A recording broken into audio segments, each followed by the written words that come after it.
ఏంటండి మరీ దారుణం. పక్క రాష్ట్ర ముఖ్యమంత్రులు కూడా ముక్కున వేలేసుకుంటా ఉన్నారు ఈనాటి ప్రభుత్వాన్ని చూసి.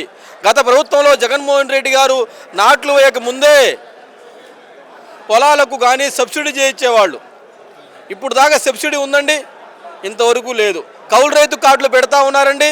ఇంతవరకు కౌలు రైతు కార్డులు గత 2 సంవత్సరాలుగా పెట్టడం లేదు. మొన్న ఎలక్షన్కి జగన్మోహన్ రెడ్డి గారి గవర్నమెంట్లో ఒక తెలుగుదేశం సోదరుడు చెప్తా ఉన్నాడు, నాకు 10 ఎకరాల పొలం ఉంది, కౌలు రైతు కార్డు పెట్టడం వల్ల జగన్మోహన్ రెడ్డి గారు నేను ఒక 10 మంది రైతులకి బీసీల్లో ఎస్సీల్లో ఎస్టీల్లో 10 మంది రైతులను ఏరి ఒక్కొక్క మనిషికి 1 ఎకరం పొలం కౌలుకి ఇచ్చినట్టు కాగితాలు ఇచ్చాను. వాళ్ళకి 13,000 పడేయి, నేను 7,000 తీసుకుని వాళ్ళకి 5,000 ఇచ్చేవాడిని.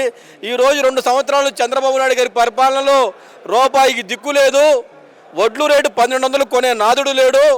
ఎంత ఇబ్బంది పడతా ఉన్నారంటే ఇది రైతుల పక్షపాతి ప్రభుత్వం కాదు, రైతులను నడ్డి విరిచే ప్రభుత్వము.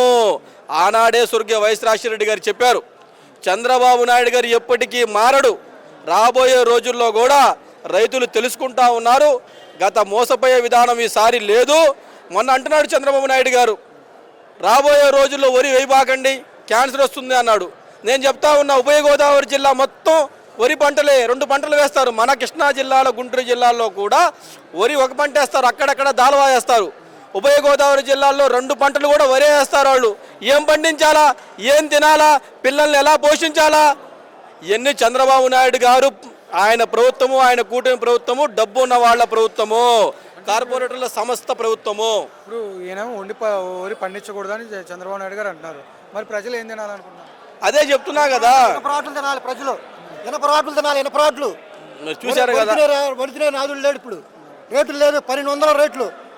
జగన్ ఉన్నప్పుడు 2000, 1900, 1800.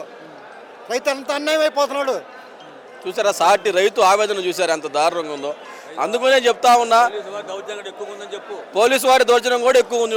సాటి బాబాయ్ కూడా చెప్తా ఉన్నాడు, రైతు రాబోయే రోజుల్లో వీళ్ళు అధికారంలోకి వచ్చింది జగన్మోహన్ రెడ్డి గారి మీద తప్పుడు కథనాలు చెప్పి, తప్పుడు ప్రచారాలు చెప్పి, జగన్మోహన్ రెడ్డి గారు ఎప్పటికీ ఈ దేశ చరిత్రలో పార్టీ పెట్టిన తర్వాత సింగిల్గా 3 ఎలక్షన్లు వెళ్ళిన ఏకైక మొగాడు జగన్మోహన్ రెడ్డి గారు. 40% ఓటు బ్యాంకు ఉన్న ఏకైక నాయుడు జగన్మోహన్ రెడ్డి గారు. టీడీపీ చరిత్రలో ఎన్టీ రామారావు గారి దగ్గర నుంచి మొదలు పెట్టండి ఇప్పుడు దాకా కూడా పొత్తు పెట్టుకోకుండా ఏ ఎలక్షన్ అయినా ఒంటరిగా వెళ్ళి గెలిచిన దాఖలాలు ఉన్నాయా? ఆ రోజు ఎన్టీ రామారావు గారు కూడా సిపిఎం పొత్తు పెట్టుకునే వెళ్ళడం జరిగింది. రైతులకి ఎప్పటికీ స్వర్గీయ వైఎస్ రాజశేఖర రెడ్డి గారి తనయుడు జగన్మోహన్ రెడ్డి గారితో లబ్ధి చేకూరుతుంది.